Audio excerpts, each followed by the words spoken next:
একটি ইটভাটা সংলগ্ন জলাশয়ে বেআইনিভাবে ভরাট করার অভিযোগ উঠল ওই এলাকারই এক ব্যক্তির বিরুদ্ধে। ঘটনাটি ঘটেছে নদিয়ার শান্তিপুর পৌরসভার 24 নম্বর ওয়ার্ডের সেনপাড়া এলাকায়। জানা গিয়েছে, সেনপাড়া এলাকায় একটি ইটভাটা রয়েছে। দীর্ঘদিন ধরে ইটভাটা এবং রাস্তার মাঝামাঝি একটি জলের খাল রয়েছে। সেখান দিয়ে ওই এলাকার জল বিভিন্ন পুকুরে পৌঁছয়। অভিযোগ ওঠে, বেশ কয়েকদিন ধরে ইটভাটার গ্যাস দিয়ে ওই জলাশয়টি ভরাট করা হচ্ছে। প্রশ্ন উঠছে, কিভাবে প্রশাসনের অনুমতি ছাড়া জলাশয় ভরাট করতে পারেন ওই ব্যক্তি?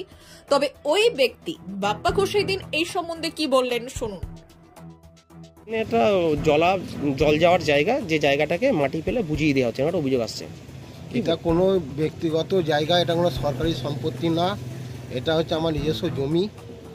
আর এটাই পাশ দিয়ে একটা রাস্তা আছে, সরকারি রাস্তা, সেই রাস্তাটাও ভেঙে গেছে। সেই রাস্তাটা আমি ঠিক করে দিচ্ছি, সাইড দিয়ে বাঁধন দিয়ে মাটি ফেলে, আর যাতে কোনো মানুষের ক্ষতি না হয় সেটাও আমি দেখি। এটা কি ঘাস ফেলছেন, ভাটার ঘাস? হ্যাঁ, এটা ভাটা ভাঙা হয়েছে, ভাটা যে কুচো রাবি ঘাস ফেলে রাস্তাটা শক্ত করে। আচ্ছা, আপনার এই জমির উপরে কোনো পারমিশন করেছেন এই ঘাস ফেলার? না, এই জমিটা ব্যক্তিগত জমি, আগে তো সমান জমি ছিল।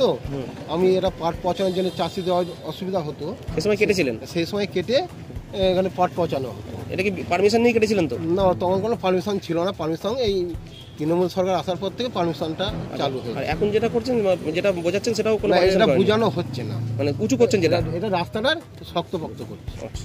কি নাম আপনার? আমার বাপ্পা ঘোষ। এই জায়গাটার নাম কি? এই জায়গাটার নাম সেনপাড়া ঘাস স্ট্রিট লেন, শান্তিপুর, নদিয়া। তাহলে আপনি বলছেন যে এই জায়গাটা আপনারই? হ্যাঁ, আমারই। পেপারস আছে আপনার? হ্যাঁ, পেপারস আছে। ওয়ার্ডে শুভ ভাটার সামনে একটি জলা জমি, যা ঘাস ফেলে বোঝানো হচ্ছে উইদাউট পারমিশনে, কি বলবেন এটা? এই ব্যাপারটা তো আমি জানি না, কারণ ওই জায়গাটার যে কি পরিবেশ পরিস্থিতি সেটা বলতে পারবো না। আর তবু আপনারা যখন বলছেন, আমি খোঁজখবর নিয়ে দেখছি।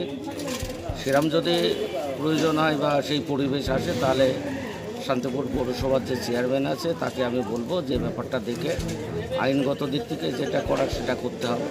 তো আপনি ওই এলাকার কাউন্সিলর এবং স্থানীয় মানুষ, আপনি ছোট থেকে, এবং আমরাও যেটা শুনেছি ওখানে খাল ছিল এবং জল যাতায়াত, ওই জলটা এসে ইয়েতে পড়ে, আপনি সেটা বিসর্জন করেন। এবারে সেই জায়গায় দাঁড়িয়ে ব্যাপারটা হচ্ছে যে আমাদের চর এলাকায় যেটা 24 নম্বর ওয়ার্ডের জলা জমি আছে, সেই জলা জমির জায়গার দিক থেকে মানে আসল তথ্যটা আমি জানি না। কারণ ওখানে আগে দেখতাম যে ওখানে একটা ক্যানেল ছিল, ক্যানেল দিয়ে সেই জল আমাদের বিসর্জন ঘাটে আসতো।